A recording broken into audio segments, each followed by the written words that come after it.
¿Qué tan complicado es dar recorridos en un panteón? ¿Desde qué haces aquí? Hicimos un trato. Pero no te dije cuándo vencía. De hecho, hay quienes argumentan que en cada pilar de este puente supuestamente hay niños. Y esa última voluntad es que alguien vaya completamente solo A medianoche al panteón de Mezquitán. Estos perros se dice que los traen, los ponen en este sitio y que por las noches se mueven. Que en alguna ocasión una persona va pasando, ve que los perros se mueven, saca su arma y dispara contra ellos. Dice, ¿a poco este es el nuevo doctorcito aquí del pueblo? Y dice, sí, dice, ¿y no le da miedo dónde va? Dice, ¿miedo por qué? ¿No sabe del último doctor que llegó aquí que todavía no lo encuentran, que desapareció? Un excelente compositor, Néstor Meneses, y grabaron parte de un video en el Hospital Civil Viejo. Otra parte del video la graban en el Panteón de Belén. Pues muy asustado se da cuenta de que venía caminando hacia él la mujer que le acababa de atender. La persona que había fallecido. El famoso monje del Panteón de Belén. De verdad, imagínense un terreno enorme y que digan, ¿sabes qué? Vamos a partir el panteón en medio para hacer una calle ahí o para continuar una avenida. La leyenda urbana dice que no sacaron a mucha gente que quedó en la avenida. Y que son los que se aparecen cuando pasan por ahí. Y entró a esta casa, me dijo que iba a entrar por dinero y ya no salió. Y cuando describen esto, pues dicen, oye, es que esa persona sí vivía aquí, pero ya falleció. Porque Jorgito descubrió que el goteo venía de la bañera. Del cuerpo horriblemente mutilado.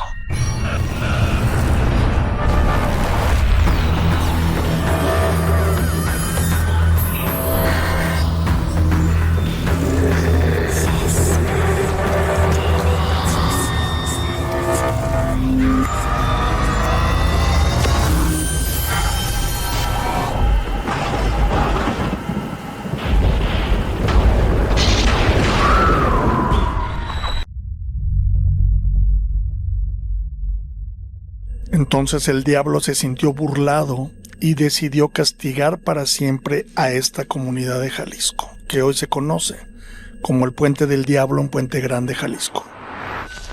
De esta manera comenzamos este episodio especial. Existen personas con el don de contar historias, algunas buenas, algunas muy buenas y algunas personas de manera extraordinaria.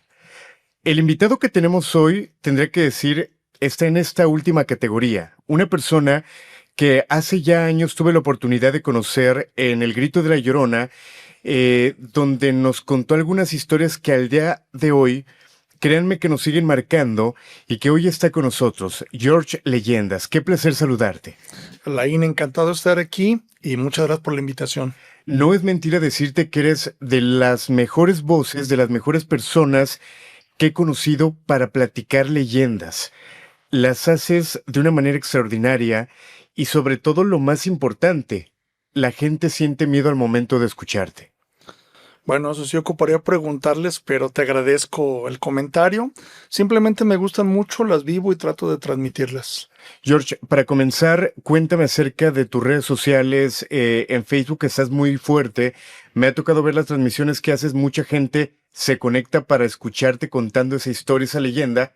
Me gustaría contar un poquito dónde te pueden encontrar. Bueno, me encuentran en Facebook, TikTok, Instagram y en mi canal de YouTube como George Leyendas tal cual. Y pues tenemos la fortuna de tener buenos amigos, incluido tú, que nos hacen el favor de conectarse. De repente tocamos algún tema específico. Soy un fanático de lo misterioso, al igual que tú, sobre civilizaciones antiguas, fenómeno ovni, por supuesto el fenómeno paranormal. Entonces creo que son temas que tienen mucha tela de donde cortar y se prestan mucho como para una transmisión, un live. De repente convives con tus seguidores y por ahí nos ponemos de acuerdo en algún tema.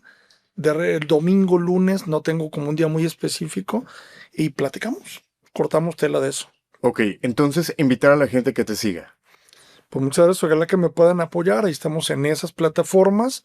Con el canal de YouTube tengo muy poco que lo abrí, 3 semanitas, y me encuentran tal cual como George Leyendas. El contenido es un poco variable.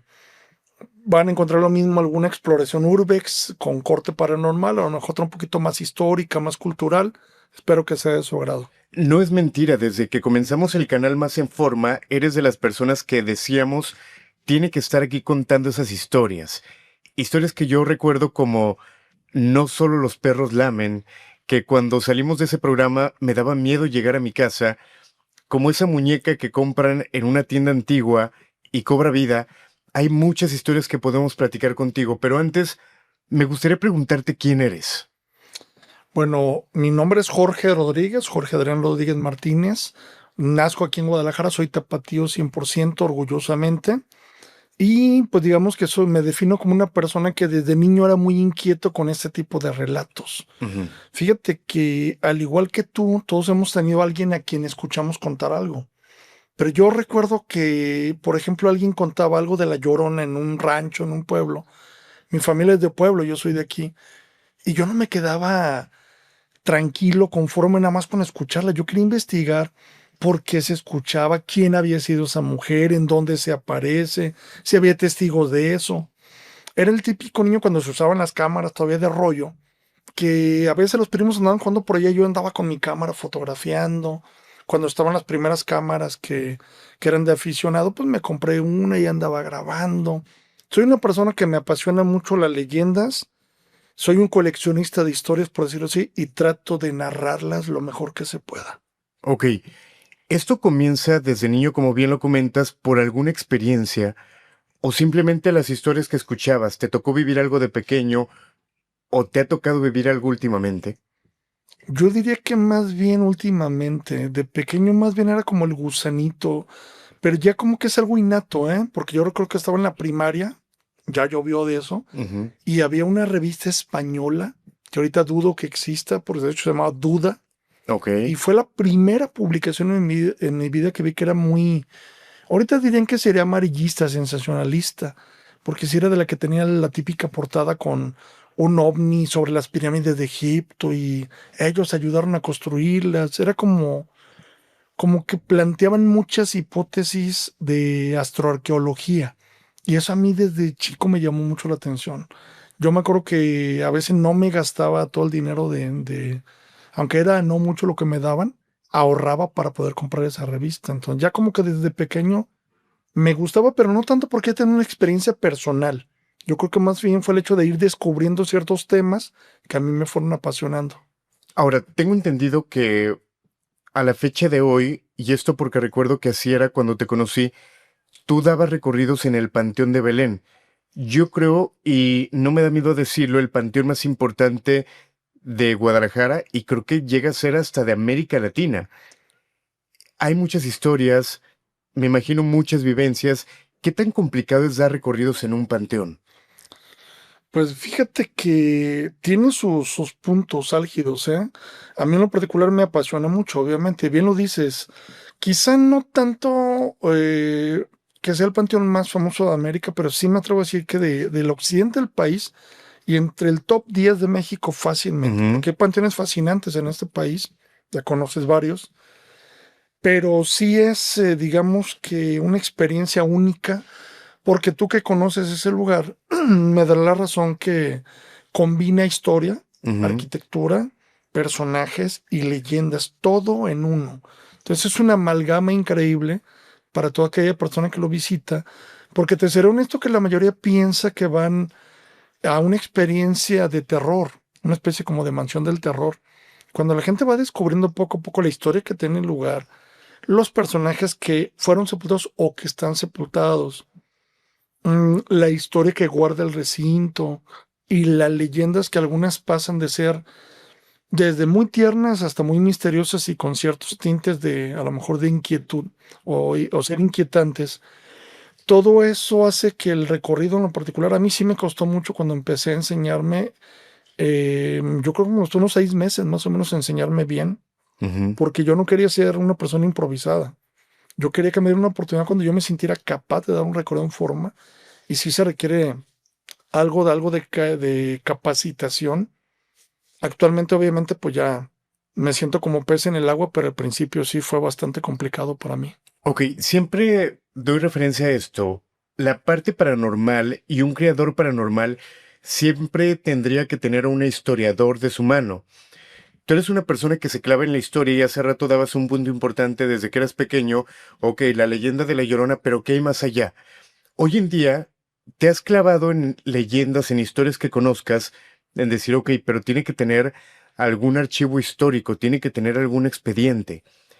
¿Lo has hecho? ¿Te has encontrado con sorpresas? Sí, digo, algunas curiosas. Ujú, Una de ellas que recuerdo es aquí, por ejemplo, la Casa de los Perros. ujú, La Casa de los Perros, por cuestiones que desconozco, si tú te vas a cualquier base literaria, me refiero a libros, veremos que la mayoría pinta al señor Jesús Flores Arriola, el dueño original, como un señor que se casa a los 72 años, si no estoy mal. ujú. Llegamos a encontrar, nos costó mucho trabajo también, el acta de matrimonio y el acta de defunción. Ok. Entonces, hay una variación quizá no tan grande, pero no exacta a cómo se narra. Si no estoy mal, se casa a los 68 años y él muere por colitis, eso es lo que dice su acta de defunción, que no lo menciona normalmente las leyendas. Es fascinante cuando te das cuenta que la leyenda, pues tiene algo que a lo mejor no se ha contado. Ujú. Y aunque sean detalles pequeños, pues son para mí muy, muy interesantes. Sí hay personajes que a lo mejor fueron totalmente ficticios, que no existieron, algunos que sí existen y hay detalles de su vida que no sabías. Y el de él me pareció muy interesante ese descubrimiento. Ok, me gustaría comenzar con historias. Tú eres una biblioteca, tienes muchas leyendas que has estudiado, que has repetido en muchas ocasiones, y creo que hay leyendas que te han marcado y que de repente cuando las estudias, cuando las analizas, más allá de decir, esta es muy buena, hay historias que te hacen sentir, que cuando te vas a casa recuerdas esas imágenes, ese texto, y que dices, ok, esto no es normal.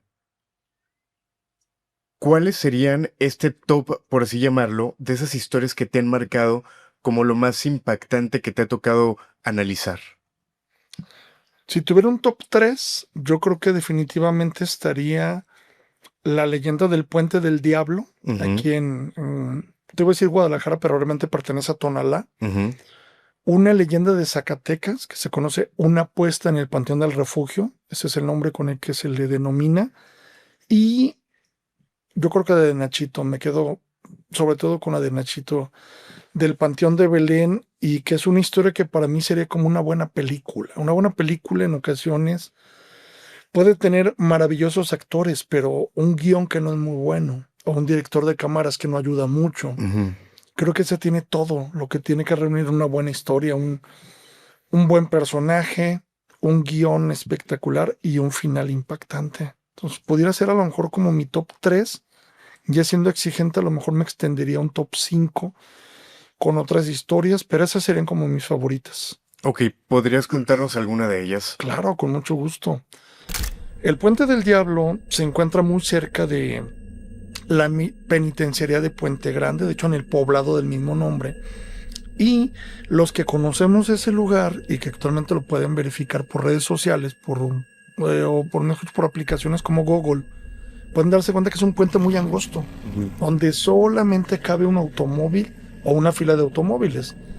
Cuando viene la otra tienen que esperarse para que dejen pasar primero una. Hay personas que en ocasiones pues, creen que es un puente mal hecho. Le digo, no, lo que sucede es que es un puente que tiene más de 2 siglos que se hizo. Y fue hecho no para carros que no había, sino para carruajes o personas a pie. La leyenda cuenta que el río era enorme en esa zona donde actualmente está el puente y no existía. Y esto impedía una comunicación sobre todo entre los altos de Jalisco, principalmente con el primer poblado que es Zapotlanejo, que es como la puerta hacia allá, y Guadalajara.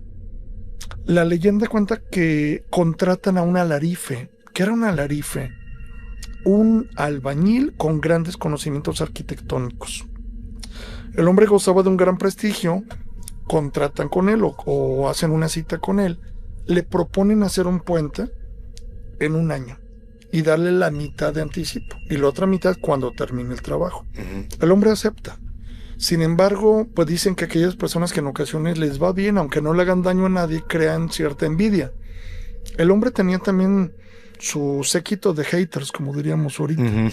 Personas que, pues a lo mejor no les cae bien porque era un hombre honrado, un hombre trabajador. El caso es que lo que él construía en el día, había personas que en la noche lo destruían para que no avanzara el trabajo. Faltaba un día para que se cumpliera el plazo que le habían dado a este caballero y apenas se había colocado unas cuantas piedras. El hombre se dio por vencido, llegó muy triste a su casa, prendió un cigarrillo y estaba a punto de irse a dormir. Al día siguiente, con vergüenza para regresar al anticipo y no poner pretextos, decirle simplemente que no había podido hacer el trabajo. Cuando de pronto la leyenda cuenta que de un extremo de su habitación comenzó a escuchar un ruido extraño. Cuando voltea, ve asustado como una llamarada enorme sale y ve cómo sale de la llamarada la figura horrible del demonio. Cómo se acerca sonriendo a él burlón. Le dice, no te asustes, soy tu amigo. Tienes un problema muy grave y los amigos estamos para ayudar. Déjame adivinar. Te contrataron para hacer un puente, ¿verdad? En un año. Y mañana se cumple el plazo. Y no lo has terminado. Dijo, sí. ¿Para qué somos los amigos? Para eso estamos aquí. Yo te voy a ayudar a construirlo en una sola noche. Escúchalo bien. A cambio de tu alma. El hombre entendió que era un trato serio. Entonces Satanás esperó impaciente la respuesta. Le dice el hombre, acepto, con una condición. Hagamos un contrato. No vaya a pasar que alguno de los dos no quiera respetarlo. Satanás tomó esto como una broma, comenzó a reírse a carcajadas. Le dijo, ¿de verdad crees que hay algo que yo no puedo hacer, hijo? no lo sé, pero si no quieres firmarlo, pues no hacemos trato, no pasa nada. Satanás dijo, hazlo tú. Y yo simplemente te lo firmo. El hombre se tomó su tiempo, hizo un contrato, pero Satanás tenía mucha prisa, así es que casi ni lo leyó, rápido lo agarró, lo firmó y se lo entregó. Y algo le decía a ese alarife que tenía que confiar en el príncipe de las tinieblas.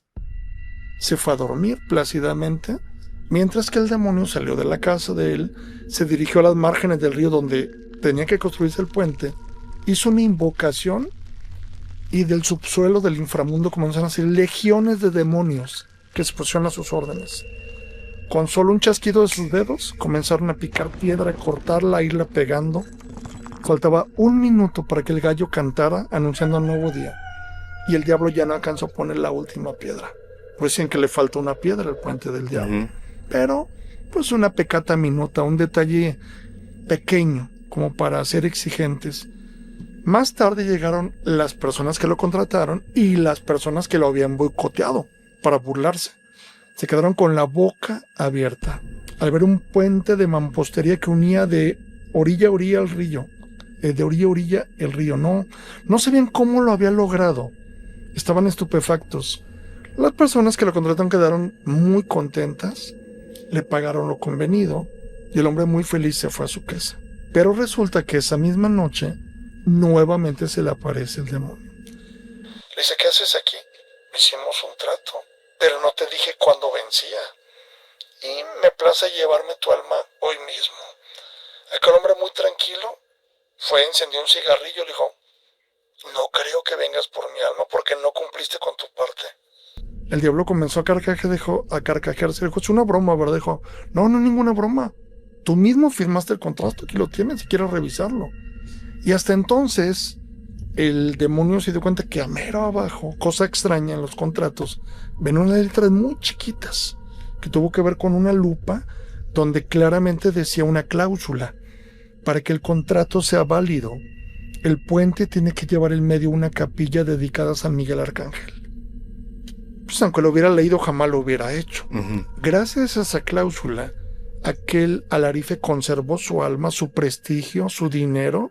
El diablo se quedó burlado, pero decidió vengarse. Decidió que cobraría con sangre la afrenta de este caballero. El puente es muy angosto. A pesar de eso, ha habido muchísimos accidentes ahí. Hay gente que asegura que han visto cosas extrañas, que se van al río, etcétera, etcétera. El puente del diablo dicen que fue hecho por este personaje y quienes lo cruzamos o lo hemos cruzado varias veces, pues no puedes hacerlo estando exento de esta historia. Es fascinante transitar sobre él e imaginar la leyenda y cómo fue construido. Pero eso es lo que se cuenta del puente del diablo aquí en Puente Grande, Jalisco. De hecho, hay quienes argumentan que en cada pilar de este puente supuestamente hay niños que los pusieron como ofrenda, pudiéramos llamarle, para que sostuvieran el puente para la eternidad. Hay muchos mitos que además de esta leyenda envuelven esta leyenda, ¿no? Déjame contarte que la última vez que fui tal cual fue hace unos 6 o 7 años y había escuchado eso. Yo lo comprobé no en el hecho de que haya niños, no lo sé, pero los pilares están huecos, eso me consta. Los golpeas y están huecos y suena extraño porque tú los ves de lejos y se ven muy sólidos. Ujú. Entonces no me cuadra mucho. Yo no soy ingeniero, no soy experto en esto, que lo hayan hecho de esta manera. Entonces, como que alimenta mucho esa parte de la leyenda. O sea, podría confirmarlo de alguna manera. Pudiera ser, o dar paso a la especulación. Ok, te decía que este tipo de leyendas cuando las platicas te generan algo. Y esta energía que te genera cuando vas a casa te pueden provocar algo. ¿A ti te ha ocurrido algo después de contar alguna historia, después de dar algún recorrido? ¿Has vivido algo que te haya marcado en esta parte paranormal? Fíjate que tanto así no, sí me ha pasado con situaciones que han sucedido, no tanto en un recorrido ni con una leyenda, pero cuestiones paranormales, que a lo mejor me ha tocado estar ahí y que pues de repente a lo mejor uno no se limpia, como se dice, o se te olvida pedir permiso para salir de un lugar al que vas. Sí me han tocado de repente dos, tres cositas leves, gracias a Dios, sensaciones, como dices tú, de miedo, Ujú. de inquietud, de no poder dormir. Hay varios factores, obviamente, desde el psicológico hasta pues, algo que no tenga explicación, ¿no? En ocasiones la mente se sugestiona y pues a lo mejor a un ruido normal tú le das otro sentido o una sombra de algo que por ahí tiene también una explicación, pues crees que algo está ahí. Pero más bien sería por ese lado, Alain, en alguna exploración, en alguna investigación, sí es probable que me haya traído algo, me sucedió más específicamente hace unos 4 años en una hacienda ya destruida totalmente en muy mal estado en Ciudad Guzmán, Jalisco. Duré como 15 días con una pesadez, como cuando uno trae días sin dormir, Ujú. pero durmiendo bien. No era normal, hasta que por ahí, pues alguien me ayudó por ahí a limpiarme. Y sí fue una experiencia rara. Y no se la pude atribuir a otra cosa más que a eso. Ok, continuemos con historias. Estas, la gente te las platica, de repente las buscas en libros. ¿Cómo has hecho para recolectar esta colección de leyendas que hoy en día tienes? Un poco de todo. Hay personas que son muy buenos contándote, compartiéndote algo, ya sea que lo hayan aprendido de sus ancestros, que lo hayan vivido, que lo hayan escuchado. Los libros obviamente son maravillosos, me gusta leer mucho. Y pues el internet ayuda mucho también, ¿no? Porque también hay una cuestión curiosa que seguramente lo habrán notado. Hay muchas variaciones a veces de una misma leyenda. Ujú. La Llorona yo conozco como 5 versiones. Cada quien le da su toque, digo, no es que exista una versión oficial como tal.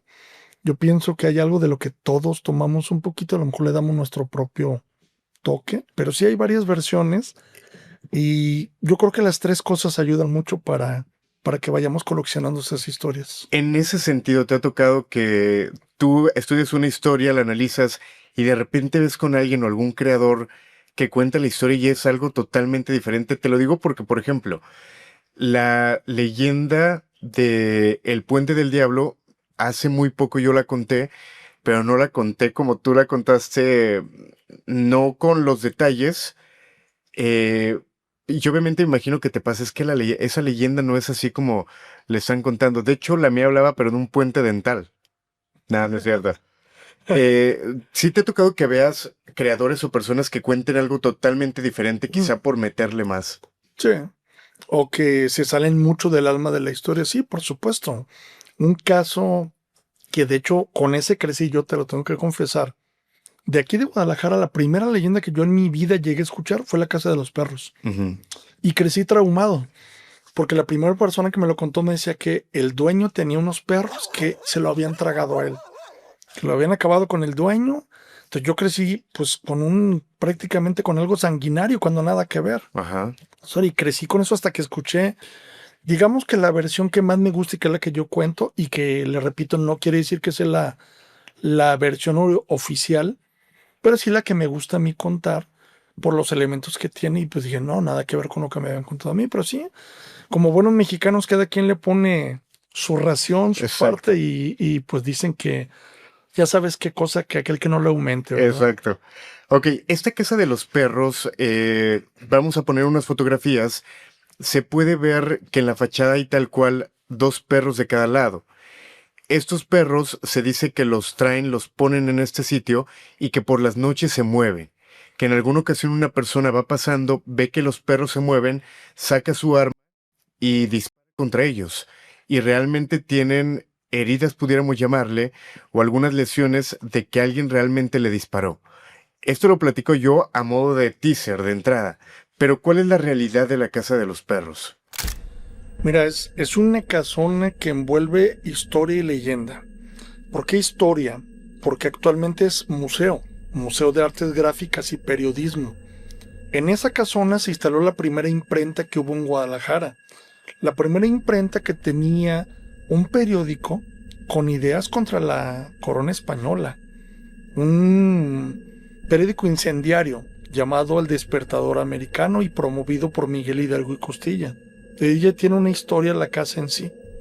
La leyenda marca que la casa era de un solo nivel y llega a ocuparla don Jesús Flores Arriola, que era un tequilero muy próspero, un hombre ya mayor. Él se da cuenta que en contraesquina de la casa, en lo que actualmente es la calle San Felipe y el paseo Fray Antonio Alcalde, había una casona que todavía se conserva, pero pues ya modificada para un negocio. En ese tiempo era la típica casa de 2 niveles, con balcones, y se da cuenta que solamente la habitan mujeres, 3 hermanas y la señora viuda. Todos podríamos pensar que don Jesús se interesó por la viuda, pues no fue así. Se interesa por la mayor de las hermanas, Elodia González Rubio.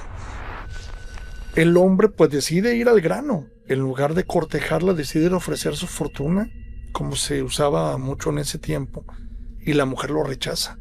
Le dice que tiene un prometido en Tlaquepaque que a lo mejor no será tan rico como él, pero que lo ama mucho y que no le impresiona su riqueza. La leyenda cuenta que don Jesús Flores se sintió tan lastimado en su orgullo por ese rechazo que pues, duró varios días sin salir a la calle. En uno de esos días, andando cerca de lo que es la puerta principal, tocan ahí y en lugar de esperarse que llegara su servidumbre a abrir, él mismo abre y se da cuenta que es la menor de las hermanas, Anita González Rubio. Él pasa de la sorpresa al enojo, preguntándole si está ahí para burlarse porque su hermana lo rechazó. Dijo, no, vengo a casarme con usted, si le interesa. A cambio de algo, le dijo, ¿qué quieres? Su casa me gusta mucho. Para serle honesto, me encanta, honesta. Pero si le hiciera un segundo nivel, yo estaría feliz de la vida. Así es que ese es el requisito que le pido. El hombre, al ver que es totalmente en serio la propuesta, manda a construir el segundo nivel, donde están los perros. Y ahí es curioso, porque cuando uno pasa y observa con atención la casa, se da cuenta que efectivamente no es la misma piedra. Se nota que son 2 fases constructivas diferentes. Formalizan una boda, enfrente hay un templo, actualmente de San José de Gracia, en ese tiempo era un templo de Santo Domingo, modificado porque la guerra de los 3 años acaba con las torres originales y después sufre una restauración. Ahí se casaron, en ese templo. Cuenta la leyenda que en esas épocas se acostumbraba que el novio, una noche antes de la boda, se tenía que ir a dormir a otro lugar. En su propia casa no podía estar. En su casa tenía que ir la novia y su familia a dormir esa noche. ¿Por qué no podía estar? Porque moralmente no era bien visto. Que aunque no fueran marido y mujer, y aunque no estuvieran en la misma habitación, compartieran la casa esa noche. Así es que don Jesús Flores dicen que se fue al Hotel Francés, atrás del Palacio de Gobierno, y Anita, sus 2 hermanas y su mamá se van a dormir ahí. La leyenda cuenta que muy temprano la mamá, feliz con la boda de su hija, abre la puerta de la casa de los perros con el afán de ir al templo a verificar que todo esté en orden y que luzca impecable para la boda, que se iba a realizar más tarde. Pero en cuanto abre la puerta, cuentan que la mujer ya ni siquiera pudo gesticular ni caminar por el asombro de lo que estaba viendo. Cuando se recupera, le comienza a gritar a sus hijas, bajan corriendo las escaleras, llegan a la puerta y se quedan igual de impactadas. Se cuenta que don Jesús Flores, en un afán por impresionar a Anita, mandó colocar una alfombra que iba desde la puerta de la casa de los perros hasta el altar del templo, para que no se ensuciara ni el vestido ni los zapatos. El punto es que no es la alfombra que se están imaginando. Era hecha de lingotes de oro y de plata. Así es que Anita estaba feliz porque no se casó por amor, eso es obvio. La leyenda dice que con el paso de los días después de la boda, ella manda a solicitar las estatuas a Nueva York, a una casa donde venían obras de arte. Son dos perros raza pointer, uno observando directamente al sur, otro hacia el norte, como si estuvieran en una actitud vigilante de la casa, y le dan un aspecto muy señorial. Pero también la leyenda dice que don Jesús comenzó a enamorarse poco a poco de Anita, profundamente, al grado de dejar de trabajar sin descuidar los negocios. Para esto contrató a un administrador joven llamado José Cuervo, muy famoso en el ámbito tequilero. José Cuervo llevó a buen puerto todos los negocios de don Jesús, pero se enamoró perdidamente de Anita. Con el paso del tiempo fallece don Jesús Flores en 1897, en noviembre, por colitis. Y entonces pasa un tiempo de luto y Anita y José Cuervo se casan. Pero el acuerdo fue no vivir en la casa de los perros para que la gente no murmurara. Ellos se van a vivir a la casona que actualmente conforma la Tesorería Municipal de Guadalajara, en Miguel Blanco y Colón, atrás de los dos templos. Y pasa el tiempo y la casa pues comienza a sufrir los estragos de una casa que no tiene mantenimiento. Entonces José Cuervo le comenta a Anita que por qué no venden la casa y aprovechan el dinero para otros negocios. Anita consiente esto, pero el punto es que cuando busca las escrituras, nunca las encontró. Posiblemente podrían pensar que la gente sabía que era la viuda, que no tendría ningún problema legal, pero lo cierto es que en ese tiempo sí lo sabía. Tendría que haber un documento por lo menos firmado por la persona que se diera la propiedad, y no era el caso. Estaba desesperada pensando dónde podrían estar esos papeles, cuando llega de visita una amiga de ella de Europa, que le hace ver que muy posiblemente esa persona que sabe eso podría ser el médico que atendió a don Jesús en sus últimos momentos de vida.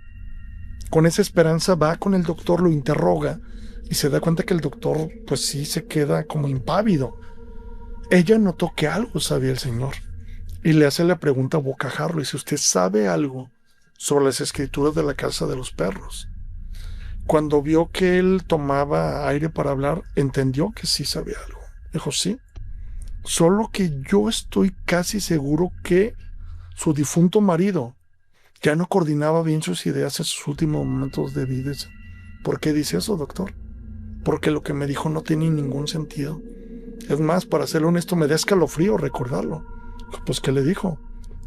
Me dijo que estaba completamente seguro que usted iba a romper un juramento que le hizo de nunca volverse a casar con nadie más, y que por eso iba a esconder las escrituras de tal manera que solamente usted o quien quiera atreverse a cumplir su última voluntad podrá obtenerlas.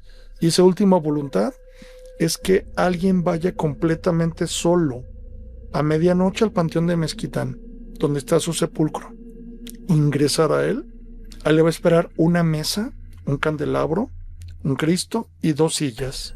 Tendrá que sentarse en una silla y en la otra esperar a que se siente don Jesús para contestar las oraciones de un rosario por noche hasta que complete el novenario. La 10ª noche tendrá que pasarla sola o solo, quien se atreva, en la casa de los perros. Y si logra amanecer cuerdo, él juró que se aparecería para indicarle exactamente en dónde están esas escrituras. Cosa que nunca sucedió. Dicen que el más templado duró cerca de 5 o 6 noches en Mezquitán, no soportó más. Y es que es entendible imaginarte el espíritu de don Jesús sentado en la otra silla contestando las oraciones. La casa quedó en el abandono total. Empezando el siglo XX, algunas familias llegaron a ocuparla bajo ciertos litigios legales. Inclusive llegó a ser un restaurante muy famoso también. Que la gente no se quejaba por la comida, dicen que era buena, el lugar estaba bonito, pero la gente insistía en algo: aquí asustan. Y el restaurante quebró y cerró. Hasta que el ayuntamiento lo adquiere y actualmente es Museo de Arte Drásticas y Periodismo en MUNPAC, y aún así su leyenda sigue viva. de la Casa de los Perros, don Jesús Flores. Y los dos perros tan famosos dan el nombre efectivamente. Durante una romería de la Virgen de Zapopan, cuando anteriormente tenía la ruta por alcalde, dicen que se metieron unas personas, quebraron las puertas y salieron despavoridos, argumentando que los perros se habían movido.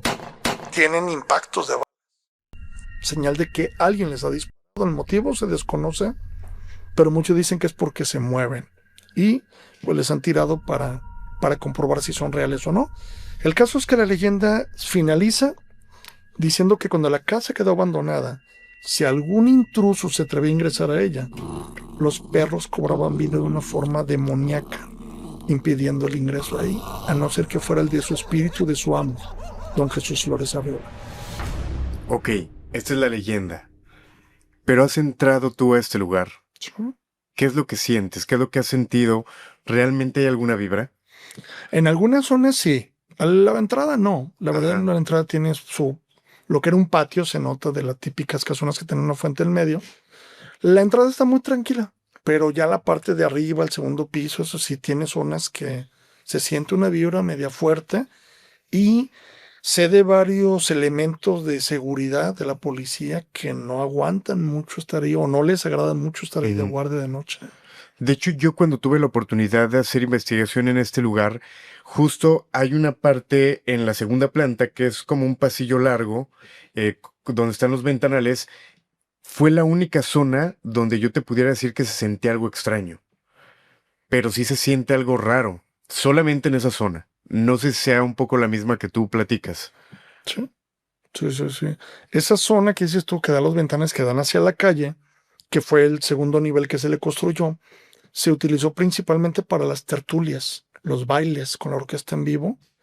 Y pues ve tú a saber la historia real, ¿no? Hay quien dice que de la tumba de este señor, que por cierto, cabe aclararlo, él ya no está sepultado en mezquita. Hace mucho sus restos fueron exhumados, están en la Ciudad de México, en el Panteón Francés. Pero algunos decían que su cripta estaba conectada con la Casa de los Perros a través de un túnel inmenso. Ahora, Jorge, o George, perdón, acerca de estas exploraciones, esto que estás comenzando a hacer, y lo que honestamente ya hacías, a lo mejor no de manera profesional, por así llamarlo, hay muchos creadores que de repente están entrando a esto. ¿Cuáles virtudes crees que tendrá que tener una persona que haga exploraciones o que haga urbex? Porque de repente, y no quiero sonar mal, esto lo he platicado con algunas otras personas, pero no es solamente tener una cámara. Se requiere desde una investigación muy a fondo, se requiere un scouting, se requiere de habilidades que no cualquiera tiene. Pues es una buena pregunta, ¿eh? Digo, como tal, no tenemos un manual, pero yo creo que sí hay 2, 3 cositas. La primera, yo en lo particular respeto mucho cómo se maneje cada quien. De repente veo exploradores que entran y invocan, ofenden para que se les manifieste algo. Yo en lo particular no me gusta, no lo hago. Entonces yo siempre que voy a un lugar trato de pedir permiso de que quien esté ahí, si es que todavía está ahí, pues vea que va uno con el afán a lo mejor simplemente de recorrer el lugar sin dañar nada. La otra, pues sí también de repente tener cierto temple, digo, no a cualquiera se nos da. Hay personas que yo creo que te debe pasar muy seguido que quieren que los invites a una exploración, pero yo creo que te debes de tener también cierto temple, el entender que puede pasar algo fuerte y de que tienes que ir preparado para eso. Y para mí básicamente sería el pedir permiso, ir protegido con algo. Y también un tema que tocabas ahorita que es muy importante, que es la investigación. No todos los lugares tienen una historia, pero hay gente que sí sabe que hay una historia, o tú tienes que investigar si hay una historia para saber qué contexto hay sobre el sitio que vas a ir a visitar. ¿Qué sucedió? ¿Quién vivió ahí? ¿Por qué sucedió eso? ¿Qué se cuenta? Separar la fantasía de la realidad, etcétera, etcétera. Hay elementos que creo que no deben de faltar para un explorador, pero mi mejor consejo sería ese, básicamente, que si les gusta, lo hagan y lo hagan con mucho respeto, y en la actualidad que tengan mucho cuidado. Ujú. porque a veces te sacan más susto los vivos que los que ya no los dan. Sí, totalmente. Hay lugares donde ingresas y no sabes lo que hay adentro más allá de lo espiritual o lo paranormal, pero de repente hay zonas donde ingresan personas que viven en la calle y se quedan ahí a resguardarse, lugares abandonados que a lo mejor el suelo no es algo estable y que te puede generar también este tipo de accidentes que no muchas veces se consideran. Correcto.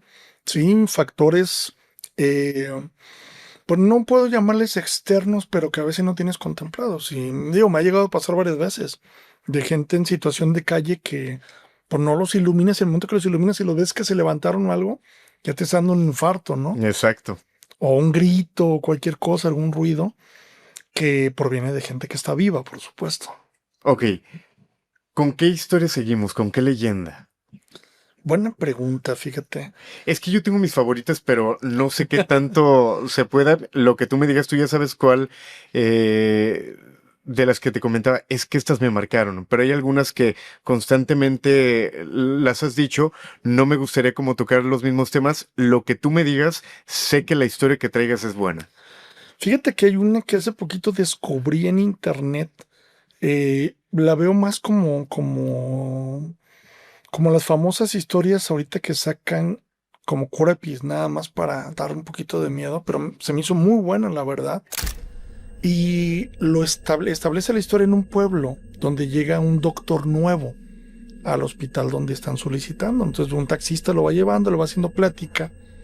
Y dice, ¿a poco este es el nuevo doctorcito aquí del pueblo? Y dice, sí, dice, ¿y no le da miedo dónde va? Y dice, ¿miedo por qué? ¿No sabe del último doctor que llegó aquí que todavía no lo encuentran, que desapareció? Pero lo tomó como, pues como las típicas personas del pueblo que a veces te quieren asustar. Llega y se instala, comienza a hacer su trabajo, sus labores, pasan los días, las semanas, hace amistad con personas de ahí, y entonces se acuerda de eso. Y le pregunta a una enfermera, oye, ¿es verdad que un doctor desapareció? Y le llama la atención ver cómo ella evade la pregunta y pues se deslinda y comienza a hacer otras cosas, le cambia la plática. No le tomó mucha importancia. El caso es que en ese hospital de ese pueblo tenían la costumbre de que cuando alguna persona no sobrevivía y le iban a llevar a la morgue, le colocaban una pulsera negra para identificar y que obviamente tenían que hacerle por la necropsia de ley. Llega el momento en que él atiende a una persona y no puede salvarla y eso lo afectó mucho. Llorando, se el quirófano, el médico dice, va a pasar mucho, colega. Tienes que tranquilizarte. No podemos salvar a todos. Fue difícil esa noche para él. Intenta irse a dormir. Ya traía un carrito. Lo dejaron en el estacionamiento que estaba atrás del hospital. Se sube al ascensor y se da cuenta de que viene ocupado por un doctor.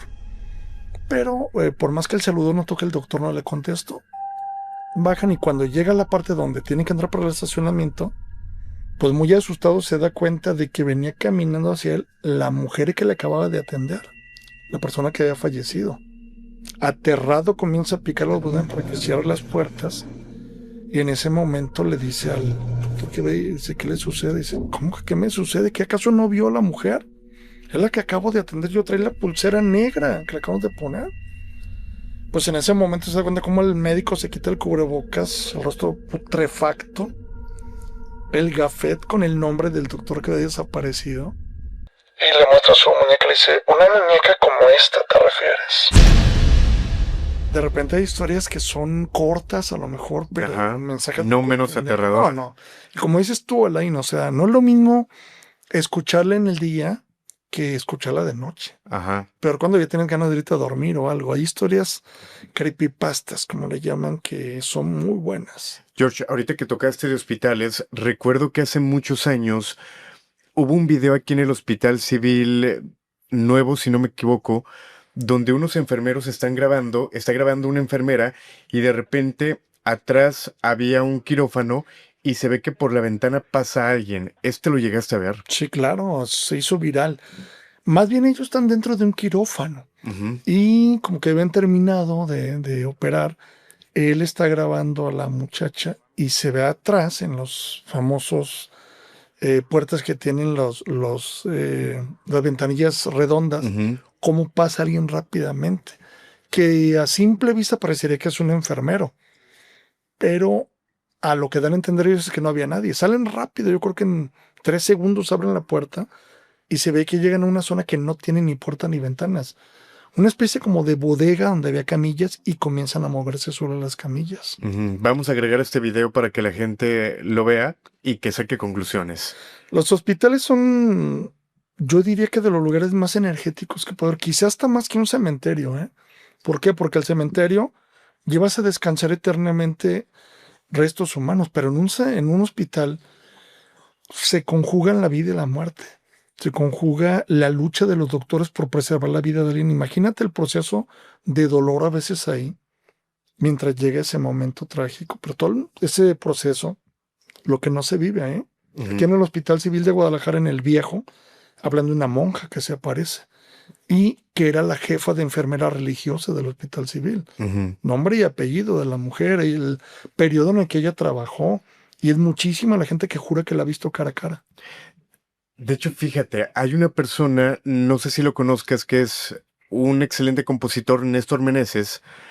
Él era integrante en algún momento de Cuisillos, en algún momento de una banda que se llama Caña Verde, y grabaron parte de un video en el Hospital Civil Viejo. Otra parte del video la graban en el Panteón de Belén. Y ellos argumentan que en estas locaciones vivieron cosas paranormales y justo en el video que graban lograron captar algo. Vamos a buscarlo para adjuntarlo en este momento, pero es muy normal, tanto en el Panteón como en el Hospital Civil Viejo, que hay gente que tenga este tipo de evidencia y a lo mejor muchos no lo comparten. Sí, es correcto. Lo que sucede es que en la manzana que compone el lugar donde está el Panteón de Belén, hay una carga energética, a mi juicio, bastante fuerte. La mayoría solamente se centra en el Panteón de Belén, pero se les olvida que a un costado están las instalaciones de la morgue. Del otro costado, prácticamente a la mitad de la manzana, el Hospital Civil Viejo. Atrás, las actuales torres médicas como urgencias, torres de especialidades, pediatría y oncología. Pero la gente desconoce que debajo de esos edificios estuvo el primer patio del Panteón de Belén, el patio de pobres. Entonces es muy probable que haya quedado fosas comunes ahí inclusive. Y del otro lado, a la izquierda de la entrada del panteón, pues era un leprosario, un lazareto, un lugar donde había enfermos de lepra, de tuberculosis. Imagínate la carga energética que todo lo que hay ahí. Pues no es nada descabellado que alguien que trae una cámara profesional, sobre todo, con más sensibilidad, capte algo que a veces el ojo no alcanza a apreciar. Exacto, y justo, perdón que toque el tema, pero creo que teniéndote no puedo dejar a un lado esta evidencia. El famoso monje del Panteón de Belén, donde en algún momento una pareja va a hacerse su sesión de fotos de video y justamente a espaldas de ellos se ve cómo pasa una especie de monje. Tengo entendido, tú me desmentirás, que fue tan impactante esta evidencia que a nivel mundial, pudiéramos llamarle, se hizo análisis, diferentes empresas analizaron, incluso me llegaron a comentar que hasta mismo Kodak analizó este video sacando conclusiones interesantes. ¿Es real esto? Mira, como tal tendré yo que tener acceso a esos dictámenes. Te cuento lo que yo he escuchado. Específicamente de esta última empresa que mencionaste, que había una muy grande aquí en Guadalajara, lo recordarás. El material se grabó en VHS. Yo sinceramente no soy experto en edición, pero personas que sí lo son, pues siempre me han dicho que es mucho más fácil identificar un truco en VHS que en algo digital. En ese tiempo era más limitado. A lo que sé, el dictamen fue, o el peritaje, que el monje no está caminando realmente, sino flotando a 1 centímetro o 2 del suelo. Que esto lo descubren con el análisis del grano a grano. Hay versiones que dicen que no es verdad, que inclusive se le llegan a ver tenis modernos al supuesto monje, cosa que yo sinceramente nunca los he visto. Pero hay todo tipo de versiones. Lo cierto es que, aunque esto ocurrió hace más de 20 años, es hora que todavía damos un recorrido y nos preguntan por el monje. Pues pasemos a la siguiente historia. Híjole, pues hay mucha tela de donde cortar, mi estimado Laín, pero te había comentado que hay una que a mí me fascina. De verdad está en ese top. Ya te conté la primera, que es la Planta del Diablo. La otra se ubica en Zacatecas, una ciudad muy colonial y hace 200 años más todavía. Dicen que ahí había una taberna llamada La Luz de la Aurora, atendida por una mujer bellísima, unos 23 años, morena, ojos verdes como esmeraldas, y con un apellido que le hacía honor a lo que ella siempre tenía, que era estar sonriente. Amparo de la Felicidad. Ella estaba enamorada locamente de un capitán del ejército español llamado Augusto Pavón, un hombre gallardo, héroe de 1000 batallas, pero estaba enamorado de ella un empleado del ayuntamiento llamado Juan Ponce. Ella no correspondía a Juan, pero sí llevaba buena amistad con él, y el capitán Augusto Pavón irónicamente estaba enamorado de esta mujer, pero nunca se lo hizo saber, porque él creía que era más fácil que lo mataran en el campo de batalla a hacerla feliz.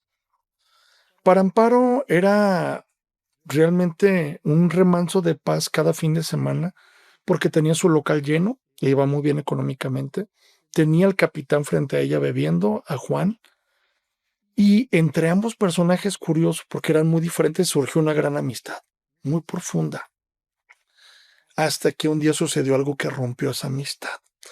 Sucede que el capitán recibe una carta para informarle que en el norte del país pues hay ciertos brotes de rebeldes que tienen que ir a apaciguar, y él es comisionado para uno de ellos. Él entiende que tiene que partir muy temprano, entonces decide esa noche hacer una especie de despedida temporal mientras va a esa encomienda, e invita a todos sus amigos a la Luz de la Aurora.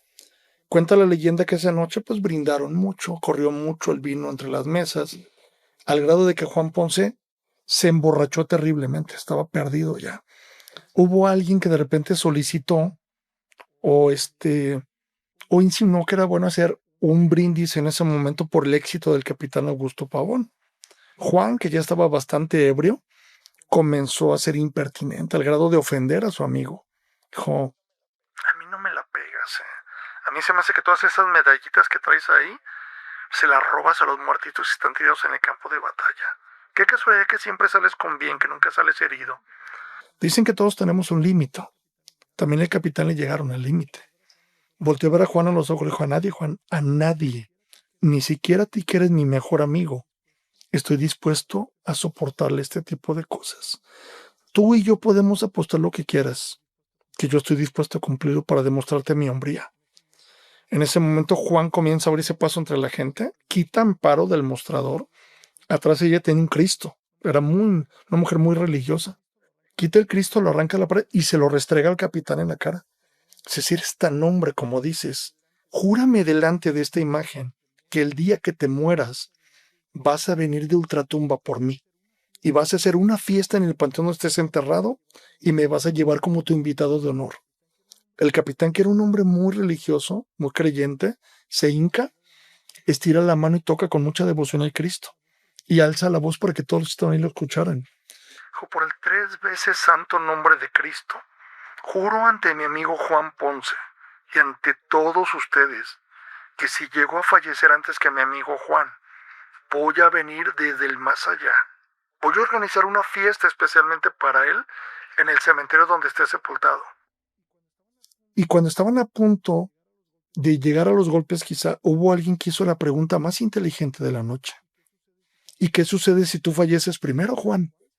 Juan se vio obligado a completar la otra parte del juramento y de esta forma, pues el primero que perdiera la vida estaba obligado a cumplirlo. Cuando todos pensaron que iban a llegar a los golpes, se dieron cuenta que no pasó de ser de una discusión de un borracho con alguien que no quería pelear. Pasaron 3 meses. 3 meses en los que el destino de Amparo, el capitán Augusto Pavón y Juan Ponce cambió radicalmente. Amparo vivía en la zozobra de no saber nada del amor de su vida. El capitán no se tenía noticia de él, y Juan Ponce se volvió millonario en menos de 3 meses. ¿Por qué?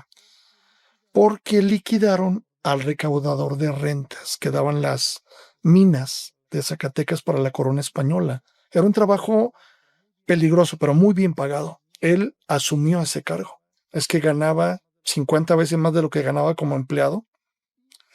Y sucede que una tarde Amparo ve cómo al final del callejón donde estaba su negocio comienza a acercarse un regimiento de soldados malheridos. Entre ellos creyó reconocer a personas del regimiento del capitán Augusto Pavón. Cuando uno llega con un bulto bajo el brazo y se lo ofrece, Ella lo desenvuelve. Se da cuenta que es una pintura del capitán con una dedicatoria de amor para ella por atrás. Cuando ella voltea a ver al soldado, él solamente baja la mirada y le dice, murió pensando en ti. Fuiste el amor de su vida, pero nunca se atrevió a confesártelo. Amparo rompió en llanto. Y justo en ese momento, Juan venía llegando de una encomienda de más de mes y medio fuera de Zacatecas. Se le antojó una buena cerveza, pero jamás en su vida, nunca, había visto a Amparo llorar. Se quedó impactado. Cuando le pregunta el motivo, Amparo se quedó tan, de verdad, sorprendida de que una noticia tan impactante como esa no la supiera Juan. Dijo, no sabe lo que ha pasado. Espero que seas muy hombre para cumplir la promesa que hiciste aquí. El capitán Augusto Pavón ha muerto y está sepultado en el Panteón del Refugio. Así es que más vale que vaya reuniendo fuerzas para cumplir con eso. Juan comenzó a reírse a carcajadas. Una risa nerviosa, dijo. Mujer, eso no fue más que un pleito de borrachos. Si tú lo tomaste en serio, es tu problema. Esta noche, mi familia ha hecho una fiesta para celebrar mi llegada. No te haría mala idea distraerte. Es verdad que se extraña mucho al capitán Augusto Pavón, pero pues son los designios de Dios, no podemos hacer nada. Amparo fue esa noche con el afán de distraerse a la casa de Juan. Justo a la medianoche, alguien propuso un brindis por la memoria del capitán Augusto Pavón y por el éxito económico de Juan. Y justo en ese momento, 3 golpes fuertes y claros se escuchan en la puerta de la casa. Juan mandó a su ama de llaves a que fuera a abrir. La leyenda cuenta que más tardó en ir que en regresar y hablarle al oído. Juanmo, un militar quiere hablar con usted. ¿Un militar? ¿Quién es? No lo sé. Tiene su rostro cubierto por una capa, pero se nota que es alguien importante, tiene muchas medallas colgadas. Juan comenzó a recordar la plática que tuvieron de tarde con Amparo y comenzó a sudar frío. Dile que se largue. Dile que no tengo tiempo hoy para atender a nadie, que regrese cuando quiera, menos hoy. Fue la ama de llaves y regresó nuevamente. Pronto dice, amo, dice que si tiene miedo de salir le permite entrar, pero que es sobre un juramento que usted sabe. Cuando Juan escuchó eso, sintió que hasta el último de sus cabellos se erizaba y ya ni siquiera pudo responder. La gente comenzó a inquietarse cuando escucharon pasos que se acercaban hacia ellos. Y efectivamente, un militar con su rostro cubierto por una capa. De no ser por eso, la mayoría hubiera jurado que era el capitán Augusto Pavón. Esa duda se disipó muy pronto, cuando una voz hueca comenzó a escucharse ahí fuerte y clara, siendo el amigo Juan Ponce. Un juramento que hice hace 3 meses en la luz de la aurora me ha hecho levantarme de mi tumba. Estoy sepultado aquí en Zacatecas en el Panteón del Refugio. Esta noche he organizado una fiesta en tu honor, como te lo prometí. Acompáñame si eres hombre. En ese momento Juan estaba tan aterrado que estaba a punto de correr, solo que una mano huesuda salió del saco del capitán, lo atrapó por la muñeca y comenzó a arrastrarlo hacia la salida. La gente quedó aterrada y, dado que solamente algunas antorchas iluminaban el camino, vieron cómo se perdían las 2 figuras. La leyenda cuenta que Juan, muy asustado, le pidió al capitán Augusto Pavón que le permitiera hablar con un sacerdote que era amigo de él y que vivía cerca. El sacerdote lo escuchó. Dijo, jugaste con el nombre de Dios, Juan, y eso no se hace. Esta ánima te va a seguir atormentando. Lo único que puedo hacer por ti es rezar por la salvación de tu alma, pero tienes que acompañarle. Más muerto que vivo, Juan se puso a disposición del capitán.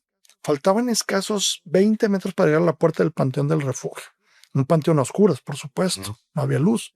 Juan se quedó sorprendido cuando vio que el panteón estaba completamente iluminado por dentro, como si fuera de día. La reja comenzó a abrirse completamente sola frente a él. Comenzó a escuchar la música más horrible que sus oídos jamás habían percibido. Y de pronto, al asomarse al interior, lo que vio lo hizo abrir tanto los ojos que cayó desvanecido.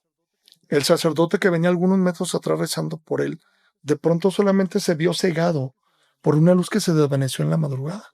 Cuando llegó a la puerta del cementerio, estaba cerrada, todo normal, pero el cuerpo de Juan estaba tirado ahí. El sacerdote temió que algún ataque cardíaco hubiera acabado con su vida, por la impresión. Comenzó a moverlo frenéticamente, solo para darse cuenta de que Juan estaba vivo, pero loco, de 5 incoherencias. hablaba cosas que no entendía. Pasó de ser un hombre millonario a ser un mendigo, un hombre que vivía de la caridad pública. Cuenta la leyenda que todo lo despreciaban. Juan el Loco le decía. Solamente se volvía a sentir importante cuando alguien le hablaba, le decía, ven Juan, te vamos a dar una moneda de plata, pero tienes que contarnos lo que viviste con el capitán Augusto Pavón. Él se sentía importante porque la gente se reunía a su alrededor, le prestaban atención, pero esa felicidad cambiaba cuando alguien le decía, te vamos a regalar este saco de monedas, pero tienes que decirnos lo que viste dentro de ese panteón. En ese momento le aventaba las monedas y decía, no quiero nada. Lo que yo vino es de este mundo. Solamente no jueguen con el nombre de Dios. El cementerio estaba en lo que ahora es una zona habitacional donde dicen que hay mucha actividad paranormal. Y esta leyenda se conoce como una puesta en el Panteón del Refugio, en Zacatecas. Wow, me puso a pensar en muchas cosas. Muchas leyendas, por ejemplo, cuando hablamos de fantasmas en carretera que se cuentan de personas que van manejando, de repente alguna entidad, algún alma se atraviesa, ellos se accidentan y pierden la vida. Y mucha gente dice, ok, pero si perdió la vida, entonces, ¿quién está contando esta historia? ¿Quién contó que vio un espíritu pasar? ¿Por qué cuentan eso? Pero imagínate, es cierto, cuántas personas de repente podemos ver en la calle que a lo mejor mentalmente no están en sus 5 sentidos y que quizá pudieron haber vivido algo así que los pudo llevar a la locura y que a lo mejor te pueden contar esa historia y no sabes qué tan real fue. Te voy a contar muy rápido algo que nos pasó en el Panteón de Mezquitán y que a lo mejor tú me vas a sacar de una duda. En algún momento queríamos hablar de diferentes historias y mucha gente nos platicaba que cuando pasaba cerca del Panteón de Mezquitán habían entidades que de repente cruzaban y desaparecían. Entidades que cuando pasaban en el carro se les subía al carro y de repente ya no estaban arriba del vehículo. En alguna ocasión fuimos a transmitir desde afuera del panteón y llegó una persona muy extraña que quizá ubiques o que quizá no exista. Era una persona con lentes, una persona ya de edad avanzada y que tenía lleno de collares como con la Santa Muerte, cruces. Yo nunca había escuchado hablar de esta persona, pero nos pasó algo muy curioso con él. De repente se acercó a nosotros, ya habíamos terminado la investigación, la transmisión, y va y le reclama a una de las personas de mi equipo de me duele la cabeza por tu culpa, algo así, palabras más, palabras menos, pero lo acusaba de que por culpa de este integrante de mi equipo le dolía la cabeza. Las palabras que le dijo fue, tú me pisaste, me duele la cabeza. Señor, pero ¿cómo que lo pisé? Tú allá adentro me pisaste, me duele la cabeza, mi tumba. Obviamente nos sorprendió esto porque el Señor nos daba a entender que él estaba enterrado adentro del panteón y que alguien de mi equipo había pisado la tumba y por ende lo habían pisado a él y que por eso le dolía la cabeza. Nos acercamos todos, de repente el Señor empieza a caminar y desaparece. Pero como dato curioso y lo que me pone a pensar es que, como empezamos a ver que era raro lo que él decía, no faltó quien de mi equipo a lo lejos tomó una foto del Señor. Platicamos esta historia en la radio, compartimos la foto, había personas que decían, es que este señor creo que vive por ahí, lo vemos seguido. Y había personas que decían, es que este señor a mí se me ha parecido. En conclusión, nunca supimos si era una persona con vida, una persona que a lo mejor descansaban sus restos en el panteón, o una persona con vida, pero que algo o algún mensaje te daba. ¿No has escuchado hablar de esta persona? Seguido andaba por ahí, se iba fuera del CEMEFO, hacía oración y se iba. Decía que hacía oración por los cuerpos que estaban ahí. Fue meses después cuando me di cuenta que fue un programa que en su momento fue muy exitoso, del tema paranormal, y hacen una entrevista con este señor. Ok. Entonces, te voy a ser muy honesto, yo no sé si es edición o es real, pero a mí me impactó mucho el final de la entrevista. Porque pues él platica que estuvo en peligro de morir un día y que la muerte lo salvó y que desde entonces es como su ahijado, Ujú. que es su madrina. El caso es que ahorita si tú vas al exterior del Panteón de Belén, la calle Belén, está muy iluminada, ya cambiaron iluminación. En ese tiempo, pues no. Eran lámparas que no eran LEDs, entonces eran más amarillentas. Y no tenía tantas como ahorita. El caso es que, pues cuando tú caminas por ahí, pasaban los carros, pues tu sombra se proyectaba en la pared. Al final del reportaje, me doy cuenta que hasta lo ponen en cámara lenta cómo va caminando el señor y la sombra se va transformando en la muerte. Se ve tal cual la capucha. Entonces yo siempre me quedé pensando si era una edición que hizo ese programa para impactar o si es real, ¿Se puede saber qué programa era? extra normal. ¿Y será complicado encontrar este video? ¿Quién sabe? Yo creo que sí, porque yo llegué a grabar ahí, inclusive para otro canal, para otro programa de TV Azteca, que ya no está, como que algunos capítulos los borraron de internet, Ajá. pero pues era cuestión de investigar. Porque yo creo que sin problema pudiera buscar esta fotografía que en algún momento publicamos, mostrártela, mostrarla a la gente y quizá los vecinos puedan decir, ok, es que con este señor pasa esto, pero siento que puede ser la misma persona. Es- Cuando lo vimos, si no me equivoco, traía como un saco que se veía muy viejo, como con cuadros, lentes, tenía barba canosa. O sea, me suena mucho que pudiera ser la misma persona. Bueno, no lo recuerdo yo con barba, pero a lo mejor pudo haber cambiado su fisonomía, pero ciertamente el Panteón de Mezquitán tiene también sus cosas muy extrañas, ¿eh? Yo viví una hace muchos años, ahorita que me estaba acordando, dentro del panteón, a plena luz del día. Había un oficial de policía que muy amablemente me llevó a conocer el panteón, a mostrarme y contarme cosas que yo no sabía. Era un hombre que le gusta mucho la historia. Pero lo que a mí me llamó la atención es que me lleva a una tumba moderna, un mausoleo muy moderno, ya con tipo de lo que ahorita parecen casitas, Ujú. con ventanas, todo así, con puerta de vidrio. Y me dice, asómate y dime qué le encuentras de extraño.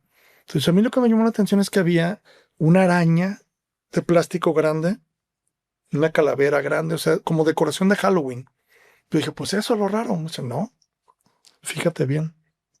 Te estoy hablando aproximadamente de hace 20 años, ponle en el 2005. Sinceramente no encontré nada extraño, hasta que él me señaló uno de los epitafios que estaban ahí. Si estamos hablando del 2005, por darte un ejemplo, no recuerdo exactamente la fecha, ese epitafio estaba fechado en el 2008, como si la persona fuera a morir dentro de 3 años. Y yo cuando lo vi le dije, no, pero ese es un error. Dice, no, no hay ningún error. La fotografía que está junto a él, esa señora no está muerta. Esa señora viene seguido a barrer aquí. No sé si sea la mamá de las personas aquí o no sé qué, no sabemos quién es, pero la señora está viva. Ella ya pronosticó su muerte. El día, la fecha, ya mandó a hacer su epitafio, ahí está. Ella es la persona de la fotografía. Sinceramente no regresé nunca a comprobar si se cumplió o no se cumplió. Que pues digo, no tendría nada extraordinario. Si alguien a lo mejor afectado sus facultades quisiera que se cumpliera, pues simplemente atente contra su vida ese día y ya, y lo Exacto. cumple. Pero sí me impactó mucho el saber que no era un error, sino que la persona lo había mandado a hacer. Dice, no sabemos si es bruja o algo, porque pues ve, tiene colgada aquí la araña, la calavera. Ujú. O sea, eso sí me impresionó bastante. Más nunca me encontré algo tan loco como eso. Sí está fuerte, estaría bueno ir a ver qué tan real fue y ver qué más sabe la gente de este lugar, de esta historia. Que justo muchos taxistas que trabajan en este sitio aseguraban eso, que habían personas que de diferentes puntos tomaban el viaje, les pedían que los llevaran al Panteón de Atemajac y de repente desaparecían.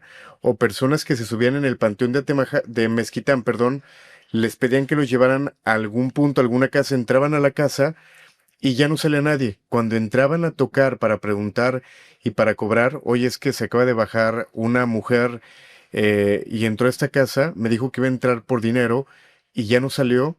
Y cuando describen esto, pues dicen, oye, es que esa persona sí vivía aquí, pero ya falleció. Es muy común escuchar este tipo de historias. Sí, en Mezquitán sobre todo llegó un tiempo en que hablaban de una señora joven, una de dos, o que pedían que los dejara junto a la puerta, que obviamente tiene reja, ¿verdad? Y de pronto los taxistas ven cómo traspasaba la reja. Y la otra que pues sí suena más fantasiosa, pero más espeluznante, pues es una barda que te gusta que mida unos 4 metros de altura mínimo, Ajá. está alta. Decían que de repente se bajaba junto a la puerta, caminaba a la barda y de un solo brinco sin impulso caía dentro del panteón. Entonces, pues, los taxistas iban de ahí vueltos locos. Ujú. Hubo un tiempo que fue una leyenda urbana muy, muy popular en Guadalajara. Pero sí, es muchas cosas que se cuentan también del Panteón de Mezquitán. No es para menos. Es el panteón más antiguo de Guadalajara que aún funciona. El de Belén es más antiguo, pero ya no tiene funcionamiento, es museo. Y el de Mezquitán pues sigue todavía sepultando en muchas historias. Aparte que es un lugar enorme. Ujú. Tienen muchísimas tumbas y es algo también curioso para quienes son tus seguidores pero no conocen Guadalajara ni el Panteón de Mezquitán. No me dejarán mentir que está partido por una avenida. Ujú. Y eso a la gente le suena muy loco. De verdad, imagínense un terreno enorme y que digan, ¿sabes qué? Vamos a partir el panteón en medio para hacer una calle ahí o para continuar una avenida. Pues en Guadalajara pasó. Claro, entras a la primera sección y luego tienes que cruzar la calle para ir a la segunda sección de Mezquitán. Y pues son de las cosas que nomás en Guadalajara pasan, pero la leyenda urbana dice que no sacaron a mucha gente que Ajá. quedó en la avenida y que son los que se aparecen cuando pasan por ahí. Exacto, que son los que ven cruzar de repente por ahí. Así es. George, tenemos que finalizar y me gustaría cerrar con una última historia. La que tú quieras, una que no nos deje dormir, una que nos haga recordar tu nombre como lo has hecho conmigo desde hace tantos años que te conocí, te repito, como uno de los mejores contadores de historias, narradores, ¿cómo se te podría llamar? Yo creo que sí, es el correcto. Digo, no existe el término. Me daba risa porque había una amiga que decía, oye, hay psicólogos, eso, pues tú eres leyendólogo. Ajá, Le digo, no creo, bueno, como tal no existe, ¿verdad? Pero digamos que narrador de historias me gusta. ok, que leyendólogo suena interesante para título. Pues Ya mira, tenemos un amigo fantasmólogo, creo que un amigo leyendólogo no estaría nada mal. puede aplicar, ¿eh? Entonces, pues mira, Alain, más que me gusta a mí, yo creo que te encanta esa historia. La conoces de sobra, pero a lo mejor algunos no. La historia se sitúa en Aguascalientes, con una familia millonaria que tenía un hijo pequeño de unos 7 años y que llega un momento en que el niño comienza a manifestarles a sus papás que siente mucho miedo en la casa, que ya no lo dejen solo. Los papás hacen caso omiso, compran una mascota para que le sirva de compañía al niño, ellos pensando que él quiere llamar la atención. En una ocasión, se dice que se van a la Ciudad de México y dejan solo al niño en la casa durante 2 o 3 días. Pero el niño, que se llamaba Jorgito, hace la cuestión de agarrar una llave del patio trasero donde realmente estaba el perro para abrir la llave o abrir la puerta, hacerlo pasar a la casa, y de este modo pues el niño no se sentía tan solo. Inclusive cuando se iba a dormir se dice que acostumbrado a dormirlo abajo de su cama. Llega el momento en que los papás, como te digo, se van a una fiesta, lo dejan solo, cae una tormenta terrible. El niño ya tenía su perro abajo. A medianoche se despierta por la tormenta, se da cuenta de que no hay luz, que está a oscuras, pero recuerda que está el perro. Baja la mano lentamente para ver si puede acariciarlo y sentirse más seguro. Y después de unos instantes en que la manita andaba, pues ahora sí que volando buscando dónde estaba el perro, de pronto comienza a acariciar su mandíbula, las orejas, el pelaje, una y otra vez como una terapia para tranquilizarse. Pero sucede que al mismo tiempo que se despertó, comienza a escuchar un goteo arriba de su cuarto, donde ve un baño. Después de un buen rato el goteo se terminó. Jorgito se tranquiliza, deja de acariciar a sus perros, se tapa y se queda profundamente dormido. Eso ocurrió como a la medianoche.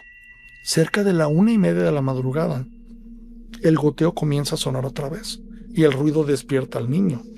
Otra vez se da cuenta de que está totalmente a oscuras y que solamente los rayos iluminaban un poco la habitación. El miedo comienza a invadirlo, pero recuerda a su perro. Baja la mano nuevamente y ahora sí se desespera un poco porque tenía rato y no lo lograba tocar, hasta que de pronto siente como una lengua larga y rasposa comienza a lamer su manita, una y otra vez. El niño se tranquiliza y aprovecha para acariciar la cabeza, el hocico, el pelaje, las patas, las orejas, hasta que de nuevo, otra vez, el goteo terminó. El niño se tranquiliza se vuelve a tapar y se vuelve a quedar profundamente dormido. A las 3 de la madrugada, el niño comienza a escuchar el goteo otra vez. Solo que ahora se desespera, se levanta de la cama rápido, con tan mala suerte que pisa uno de sus zapatos, se va de lado, se golpea su cabeza contra el buró, se abre un poco, comienza a sangrar un poquito. Y el niño, muy asustado, se recarga en una pared, comienza a tronar los dedos para que su perro salga debajo de la cama y lo acompañe, pero sucede que el perro nunca salió. En ese momento un rayo cae y Jorgito se da cuenta que la puerta está entreabierta cuando la había dejado cerrada. Lo que él pensó muy rápido es que posiblemente la tormenta o el viento había abierto la puerta, el perro se asustó, se salió hasta el patio y pues al niño le iba a dar mucho miedo ir a buscarlo hasta allá a oscuras. Pero también pensó que era más fácil subir, cerrar la llave del baño que posiblemente estuviera mal cerrada y que provocaba el goteo. Se decide por esa segunda opción. Guiándose por la luz de los relámpagos, comienza a subir peldaño a peldaño esa escalera hasta que llega al segundo nivel. Un largo pasillo hasta el fondo daba con el cuarto de baño que estaba exactamente arriba de la habitación de Jorgito. El niño se acerca y se da cuenta de que no estaba equivocado. El goteo venía de ahí, pero el baño estaba cerrado. El niño se asoma por la hendidura y no logra distinguir nada. Abre lentamente la puerta, gira la perilla, empuja la puerta y se da cuenta de que efectivamente estaba en lo correcto. Había una gotera ahí, pero la regadera tenía la cortina corrida. El niño se mete y en el momento en que ingresa la puerta se cierra violentamente. Y por más desesperado que quería abrirla no podía. En ese momento comienza a sentir una presencia, algo que lo hizo aterrorizarse de tal modo que lo único que tenía que hacer fue voltearse nuevamente, acercarse lentamente a la cortina de baño, tomarla con sus manitas con ambas por un extremo, después de un momento de indecisión apretar los dientes, decidirse y aventar rápidamente la cortina hacia el otro lado. Justo en ese momento, un rayo cayó, iluminando todo a su paso, de esos rayos que duran más de lo normal. Y entonces Jorgito quería gritar, pero de su garganta ya no salía ningún sonido. Quería correr, pero sus pies parecían clavados al piso. Y no era para menos, porque Jorgito descubrió que el goteo venía de la bañera, del cuerpo horriblemente mutilado y colgado del tubo de la reguera, que emanaba gotas de sangre una tras otra, estrellándose en el piso del cuerpo de su perro, con una hoja en blanco clavada en el animal con alfileres y con un mensaje escrito con la misma sangre del animal, donde decía: Jorgito, adivina quién ha estado lamiendo tus manitas esta noche. Los vecinos al día siguiente ya no escucharon ningún ruido, se les hizo muy extraño, llamaron a la policía, llegaron, abrieron la puerta, forzaron, lo que encontraron fue espeluznante. El padre de este niño era alguien muy conocido en Aguascalientes, poderoso económicamente. Lo contactan en la Ciudad de México, llegan unas 2-3 horas ahí, justo en el momento en que estaban sacando la camilla con el cuerpo cubierto, lleno de sangre.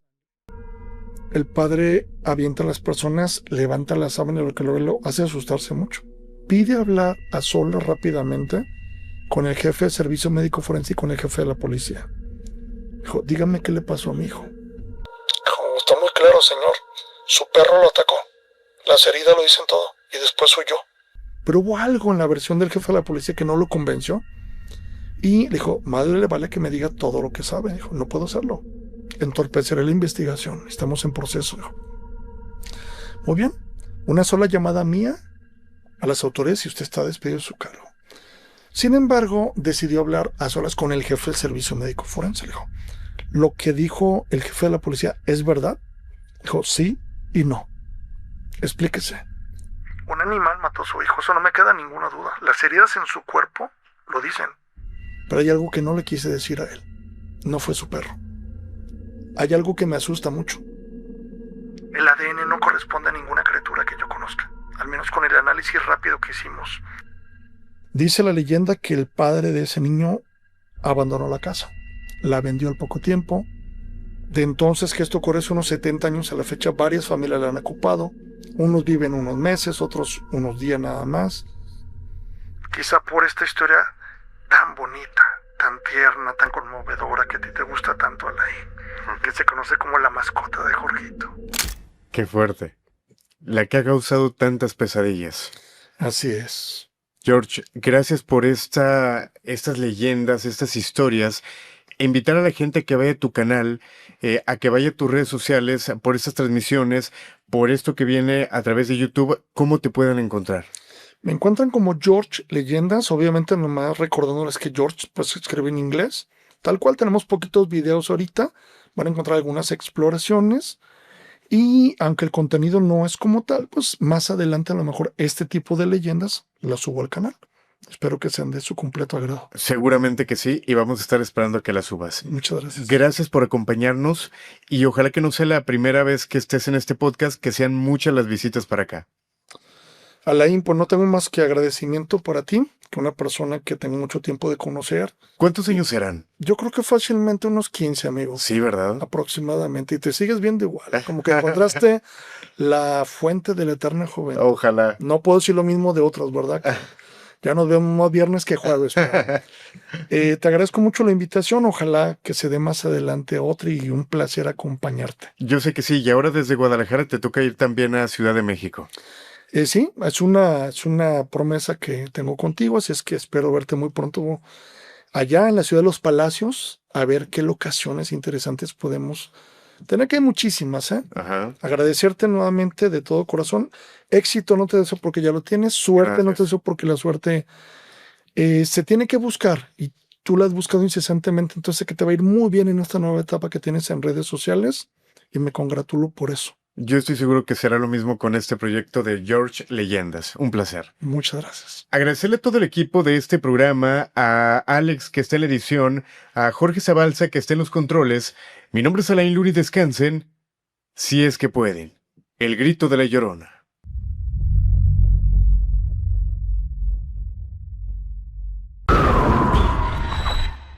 Al caer la noche, vecinos aseguran que desde este sitio se escapan gritos de pequeños. Fue una voz. En estas ventanas dejan verse diferentes rostros que no tendrían que estar en este lugar. Un lugar abandonado desde hace muchos años.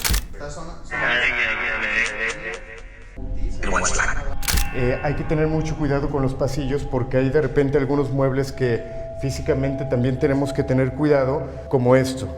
Imagínate entrar solo, salir de una capilla que tiene un aire místico y encontrarte con esto, ¿no? Más que evidente que pues fue ocupado en algún momento por los restos de algún menor, aunque aquí si te fijas está carbonizado, está quemado. Exacto.